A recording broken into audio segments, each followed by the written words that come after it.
gramatik bahwa Allahku, Allahmu, Allahnya itu dipakai. Seharusnya yang tepat adalah Tuhan, Tuhanmu, Tuhannya, Tuhanku. Tidak bisa Allahku, Allahnya. Tetapi protes para ahli linguistik bahasa Indonesia di Indonesia tidak digubris oleh Lembaga Alkitab Indonesia. Dan saya juga baru tahu, ternyata Lembaga Alkitab Malaysia penerbitannya juga di Jakarta.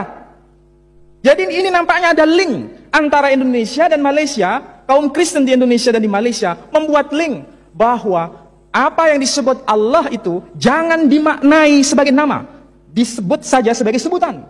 Sehingga tidak salah bila kalau kita mendengar istilah tiada Tuhan selain Allah, itu maksudnya Tuhan yang kita sembah itu bernama Allah. Tapi kalau dalam Alkitab maknanya bergeser. Apa? Disebutkan jangan ada padamu Allah-Allah lain selain Tuhan. Jadi kalau kita tidak ada Tuhan selain Allah, mereka sebut tidak ada Allah kecuali Tuhan. Ini problem persoalan bahasa. Problem, apa maksudnya tidak ada Allah kecuali Tuhan? Sementara kita sudah jelas tidak ada Tuhan kecuali Allah. Saya mau bacakan, kalau ingin mau buka yang Kristen terutama yang ada di sini, coba sila buka pada Yosua, dalam kitab Yosua. Yosua pasal 24 ayat 23, terjemahan bahasa Indonesia berbunyi demikian. Ia berkata, maka sekarang jauhkanlah Allah asing yang ada di tengah-tengah kamu. Apa disebut? Jangan ada padamu Allah asing di tengah-tengah kamu. Kalau begitu, maksudnya Allah asing itu sama dengan Tuhan-Tuhan yang asing. Jadi Allah di sini maksudnya bukan nama, tapi sebagai sebutan. Itulah yang membuat kita gelisah sebagai seorang Muslim, baik Malaysia di Indonesia. Bagaimana mungkin Allah yang sebagai nama diubah maknanya menjadi sebutan? Karena mereka memang punya testimoni, credo, bahwa Allah di dunia ini banyak. Ada Allah A, ada Allah B, ada Allah C. Tapi Allah orang Kristen yang disembah bernama Jesus Christ. Jadi sebutan Allah, memang mereka menyembah Allah, tapi Allah yang dimaksud bernama Jesus Christ. Sementara Muslim, Tuhan yang kita sembah itu adalah bernama Allah. Jadi kita tidak mungkin bisa terima penggunaan mereka dengan sebutan Allah berbeda dengan penggunaan istilah Allah bagi seorang Muslim. Meskipun dengan istilah yang sama, tapi makna berbeda 360 derajat. Itu yang menyebabkan kita tidak bisa bertemu. Yang kedua, tidak perlu hanya orang Islam yang harus kritik. Tapi orang Kristen Indonesia maupun orang Kristen Malaysia juga mengkritik dari tata bahasa Melayu dan Indonesia. Karena tidak mungkin istilah Allahku dan Allahmu itu dikekalkan. Karena bertabrakan dengan nahwu, baik Malaysia maupun Indonesia. Inilah yang menyebabkan kita mengajukan protes. Saya kira begini, Malaysia ini adalah test case. Di Indonesia kita semua sudah gelisah. Bukan hanya saya yang gelisah. Semua pembicara yang ada tadi gelisah. Dan orang-orang di Indonesia sudah gelisah mengenai penggunaan istilah Allah dalam Bible orang-orang Kristen di Indonesia. Kami sudah mengajukan protes. Para ahli bahasa Indonesia mengajukan protes. Tapi Lembaga Alkitab Indonesia tidak pernah menghapusnya. Tetap saja. Jadi mau tidak mau, pemerintah harus ikut campur dalam menegaskan ini. Dan Malaysia sudah memulai ini, kami salut dengan apa yang dilakukan itu. Tanpa itu tidak bisa. Kalau misalnya dengan dalih, orang-orang Kristen di Malaysia mengatakan orang-orang Sarawak sudah mengenal istilah Allah itu, sudah mengenal. Apa alasannya? Di rumah saya punya Alkitab berbahasa Dayak Maanyan. Saya belum cek yang bahasa Dayak Iban yang ada di Malaysia. Dalam bahasa Dayak Maanyan itu sempat saya kutip di sini. Ada teks yang berbunyi begini. Ketika Yesus disalibkan, apa yang dikatakan? Yesus nuing, sintama Tuhan Allah talanu. Sintama Tuhan Allah talanu.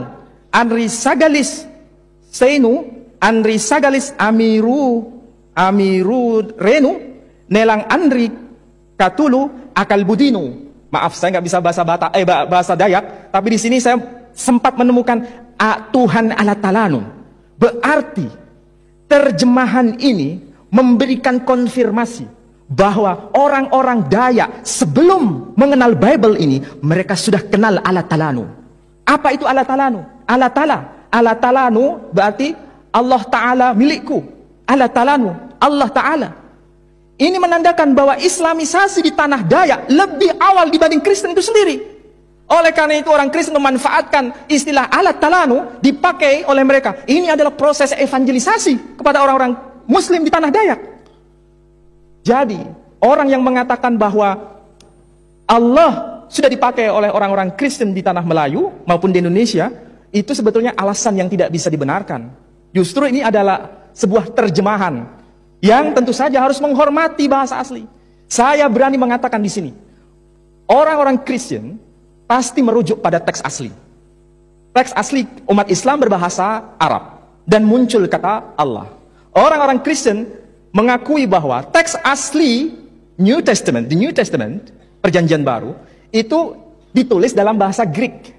Tapi di dalam bahasa Greek tidak pernah muncul kata Allah, satu pun tidak pernah muncul. Justru yang ada, kalau saya mau boleh kutip, dalam Injil Yohanes pasal 1 ayat 1 disebutkan en arche en hologos, kai hologos proston theon, kai theos en hologos. Itu bahasa Greeknya.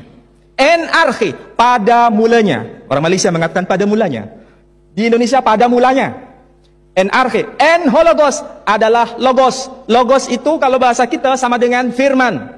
En hologos proston theon, dan logos atau firman itu bersama-sama dengan theon, yaitu theos. Kai theos en hologos, dan firman itu adalah theos. Jadi yang ada itu kata theos, kalimah theos, bukan kalimah Allah. Merujuk pada teks asli. Kalau teks asli tertulis theos, theon, lebih baik itu yang dipakai sebagai identity marker orang-orang Kristen di Malaysia maupun di Indonesia atau Asia Tenggara ini. Seharusnya menggunakan theos. Dan Roman Katolik yang menggunakan bahasa Latin, muncul kata dios. Dios dan theos, dios bahasa Latin, theos bahasa Greek. Latin dan bahasa Greek itu satu rumpun. Maka yang satu menyebutnya dios, yang satu theos. Dan ini satu akar dengan bahasa Sanskrit, dios. Maka ada dius pater. Jadi satu rumpun. Jadi kalau kembali pada teks asli, sebetulnya tidak ada masalah. Dan umat Islam merujuk pada teks asli, muncul kata Allah. Nah, masalahnya yang terjemahan bahasa Indonesia atau bahasa Melayu, diterjemahkan apa? Pada mulanya adalah firman, firman itu bersama-sama dengan Allah, dan firman itu adalah Allah. Yang di negeri Arab, yang Injil berbahasa Arab menyebutkan, fil bada'i kanal kalimah, wal kalimatu kana indallah, wal kalimatullah. Jadi mereka menggunakan istilah Allah dalam konteks Kristen Timur Tengah, betul, ada kata Allah. Tapi ingat, itu bukan teks asli. Itu adalah teks terjemahan Injil berbahasa Arab. Masalahnya di Indonesia itu lain, kalau di pesantren. Orang-orang Kristen, cerdik pandai Kristen, itu ke pesantren-pesantren di Indonesia. Dan datang ke sana dengan membawa Alkitabul Muqaddas. Kalau orang-orang pesantren, kiai-kiai di pesantren, terutama yang di desa-desa, selalu mengatakan, oh ini ya Injil yang asli.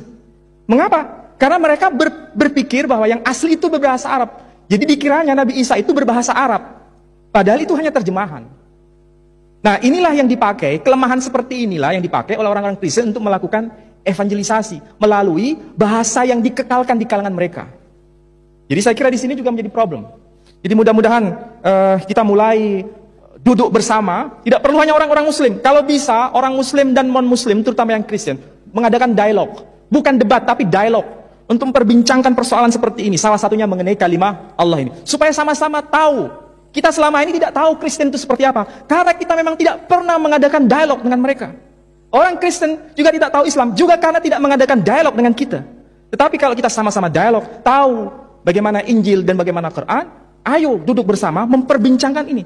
Nanti akan jelas. Kalau mengatakan bertujuan mengembalikan pada teks asli, maka Allah sebagai nama kembalinya pada Islam. Kristen, gunakanlah kata theos atau kurios, karena itu yang muncul. Sehingga kalau dengan demikian adil kita.